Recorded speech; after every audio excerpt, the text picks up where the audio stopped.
아파트 값은 뛰지만 그와 반대로 빈집도 정말 많이 늘어나고 있습니다. 빈집, 앞으로 우리에게 골칫거리가 될 텐데요. 빈집의 원인은 주택 공급 과잉일 수도 있고 지역 낙후일 수도 있겠죠. 부산의 빈집이 5,000동으로 파악이 됐는데요. 부산은 물론이고 서울에도 제가 여러 번 현장에 나가서 영상으로 보여드렸듯이 빈집이 정말 많습니다. 얼마 전에 제가 서울 서대문구 현저동을 다녀온 영상 보셨을 겁니다. 바로 이 영상입니다. 서울 사대문안 인근에서 가장 비싼 아파트라고 하는 경희궁자의 이 아파트와 마주보고 있는 주요 입지인데도 불구하고 온 동네가 폐허처럼 빈집이 널브러져 있습니다. 자, 늘어나는 빈집을 어떻게 처리할 것인가? 이것도 문제고요. 왜 빈집이 생겨났을까? 이것도 좀 따져봐야 되겠죠. 지금 우리나라는 신규 아파트는 분양을 완판하는데 전체적으로 보자면 인구도 줄고 있고 수도권 쏠림 현상으로 지방은 빈집이 늘어나고 있기 때문에 서서히 본격적으로 빈집 문제가 사회 문제로 대두될 수 있습니다. 국토교통부 자료를 보니까 우리나라 빈집은 2022년 기준으로 13만 2천 호가 조금 넘습니다. 그런데요, 인구 주택 총조사를 보면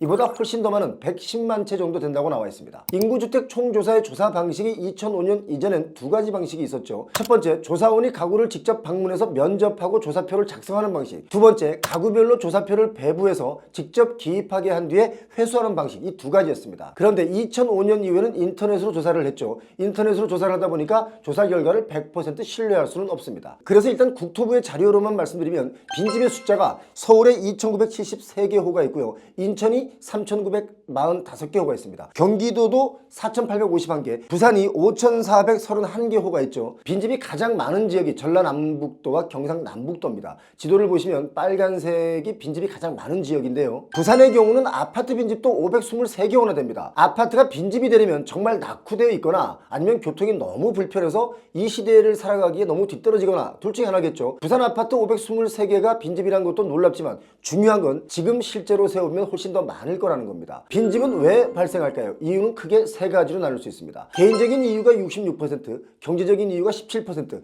지역적인 이유가 16.9%인데요. 개인적인 이유라고 하면 시골의 부모님 집이 그대로 방치되고 있거나 아니면 소유권 문제로 내 것도 아니고 네 것도 아니기 때문에 방치되어 있거나 또는 임대인과 임차인의 갈등으로 그냥 방치된 경우, 이런 경우일 겁니다. 자, 경제적인 이유라면 뻔합니다. 파산이나 세금 차납 뭐 이런 이유겠고요. 지역적인 이유라고 한다면 지역 발전이 좀 쇠퇴했거나 재개발 재건축을 기다리다 지쳐서 빠져나간 집들일 수 있겠습니다. 부산의 빈집, 우리나라의 제2의 대도시인데도 불구하고 이렇게 많습니다. 그런데 좀 더 깊게 이 내면을 알면 이게 많은 것도 아닙니다. 왜냐하면 이 조사는 5년 전 조사 내용이기 때문에 5년이 지난 지금은 더 늘어났을 것이다 짐작이 가능하죠. 빈집 실태는 보통 5년에 한 번 조사합니다. 그래서 5년 전 자료인데요. 중요한 것은 5,000채 중에 무허가 빈집은 포함이 안 되어 있기 때문에 실제로 지금 당장 조사를 한다면 아마도 1만 채가 넘어갈 수 있겠다 생각이 듭니다. 신규 아파트는 새로 분양되면 비싸게 분양이 되죠. 그런데 바로 옆에는 낙후된 지역, 이 지역은 빈집이 늘어나고 있고 지방의 경우는 지역 소멸이다 이렇게 걱정할 정도로 정말 빈집이 많습니다. 이 빈집들 어떻게 처리하면 좋을까요? 일본의 경우 빈집이 1,000만 채로 추정이 되는데 현재 일본은 인구의 10%가 80살이 넘은 고령자 분들이 많습니다. 그래서 빈집은 시간이 갈수록 늘어날 수밖에 없다 이렇게 보는데 일본의 노무라 연구소가 이런 발표를 했습니다. 2038년 지금으로부터 13년 뒤면 일본 전체 주택의 31%가 빈집이 될 것이다. 이렇게 무서운 전망도 내놨습니다. 바로 인구 소멸 때문에 그렇습니다. 그래서 일본의 빈집은 고치지 않고 방치하면 세금을 매깁니다. 일본 정부가 빈집이 늘어나면서 사회 문제가 되자 2023년 작년 12월에 빈집에 세금을 매기기로 했습니다. 이렇게 세금을 매겨가면서 빈집을 없애려는 이유가 붕괴 위험이 있기 때문입니다. 붕괴 위험뿐만 아니라 깨진 유리창 이론도 있습니다. 깨진 유리창 하나를 방치하면 그 지점을 중심으로 이 범죄가 확산한다. 이런 이론이 바로 깨진 유리창 이론인데 그래서 빈집은 고쳐서 쓰거나 아니면 멸실해야 된다 이겁니다. 지금도 여러분께서 놓치고 계신 지원금 받는 방법 빠르게 알려드리겠습니다. 약정 끝난 휴대폰, 인터넷, 정수기 가만히 두면 최대 128만원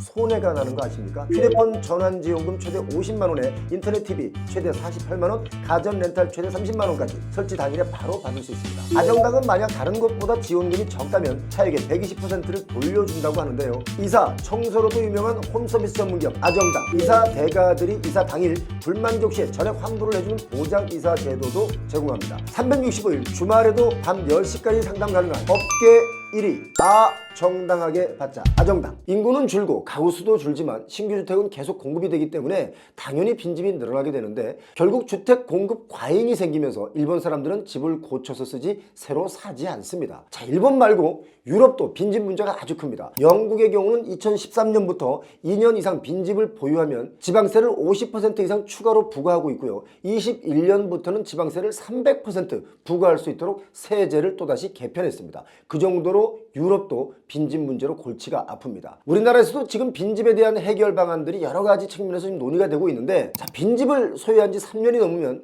주택분 재산세가 중과될 수 있도록 법령 개정이 필요하다, 이런 주장도 제기되고 있고요. 또 3억 원 이하의 지방 저가주택은 종합부동산세와 양도세 산정 시에 주택세에서 제외시켜준다, 뭐 이런 얘기도 있고요. 또 농촌 빈집을 세컨하우스로 마련해서 지역경제에 도움이 되게 만들어주면 종합부동산세 및 양도세 등의 추가 세금 부담도 없도록 하겠다, 뭐 이런 논의들이 계속 나오고는 있습니다. 지금 중국은 빈집이 1억 3천만 채가 넘는다. 엄청난 숫자의 빈집이죠. 일본은 1천만 채, 우리도 110만 채가 빈집이다 라는 추정치도 있습니다. 중국은 뭐 표용호 TV를 보신 분들은 잘 아시다시피 부동산 투기꾼들이 부동산 붐을 일으켜서 공급 과잉으로 부동산 시장이 지금 폭락하고 있습니다. 중국 경제도 그래서 말이 아니죠. 중국이 부동산 시장이 폭락하게 된 가장 큰 이유가 뭘까요? 부동산 개발만 열심히 하고 수요 예측은 모두가 다 틀렸다, 이렇게 생각합니다. 한마디로 수요 예측 자체도 개발을 하기 위해 전제 조건 하에 수요 예측을 하고 개발했기 때문에 중국은 새 아파트의 빈집도 엄청나게 많습니다. 분양 자체가 안 되고 있기 때문에 그렇죠. 분양 완판하는 곳이 중국은 거의 없습니다. 자, 일본은 앞서 말씀드렸지만 주택 가격이 시간이 지날수록 가격이 하락합니다. 왜냐하면 감가상각이 있기 때문에 수리 비용이 더 들기 때문에 가격이 낮아진다, 이겁니다. 시간이 지나면 값이 떨어지는 자동차와 집값이 뭐 똑같게 여겨집니다. 우리나라는 어떨까요? 우리도 일본과 중국과 별반 다를 게 없다, 저는 그렇게 봅니다. 우리나라는 서울과 수도권은 괜찮아 라고 하지만 지방도시부터 부동산 가격이 하락하고 또 빈집이 생기면 결국 서울과 수도권에 영향을 주게 되기 때문에 수도권이라고 해서 이게 안전한 곳이 아니다, 이걸 제가 여러분께 강조드립니다. 더 중요한 건 뭐냐면 우리도 중국처럼 투기와 공급 과잉이 되면 중국처럼 되지 말라는 법도 없다, 이겁니다. 얼마 전에 서울 강동구 둔천동의 올림픽 파크포레온 이제 막 입주를 시작했죠. 여기 전세 매물이 7,000개가 넘습니다. 제가 그런 방송을 여러분께 해드렸죠. 물론 중복 매물이 포함됐지만 12,000세대 중에 7,000개면 정말 많은 전세 매물 나온 겁니다. 그렇지 않습니까? 실수요자라면 전세로 내놓겠습니까? 아니죠. 이게 뭘 의미하냐면 역시 공급 과잉이다 라고 저는 생각합니다. 분양이 다 됐으니까 공급 과잉은 아니다 라고 하시는 분들은 계시겠지만 그건 새 아파트에 대한 니즈에 의해서 실수요자가 아님에도 불구하고 차후에 아파트값 상승을 생각해서 미리 분양을 받아둔 것이기 때문에 역시 실수요자, 당장의 실수요자는 아니고 차후에 아파트 상승분을 염두에 두고 받아둔 거라고 봐야 되겠죠. 자, 지방소멸, 지방 빈집을 염려하시는 정책가 분들이 많습니다. 그런데 사실상 여러분 한번 생각해 보시기 바랍니다. 그토록 공급 부족을 내세우면서 서울과 수도권에 공급을 많이 하고 있는데 결국 지방분들이 지방집을 팔고 서울에 집을 사지 않으면 그거 다 분양이 안 됩니다. 돈이라는 게 대출 받는 대로 무한대로 돈이 어디서 막 생기는 게 아니라 총량이 있기 때문에 어디에선가 집을 팔고 또 대출 받아야 새 집을 살 수가 있는 겁니다. 자, 지금 대도시인 부산도 빈집이 늘어나고 있습니다. 부산 인구도 점점 줄어들고 있죠. 자, 서울도 수도권도 마찬가지입니다. 그래서 제가 수도권이라고 하더라도 너무 외곽에 주택을 공급하는 일은 참 위험한 일이다 라고 주장을 하는데요. 공급도 수요 예측이 있은 후에 해야지 일단 아파트 지을 수 있는 토지를 분양받았다고 무조건 거기에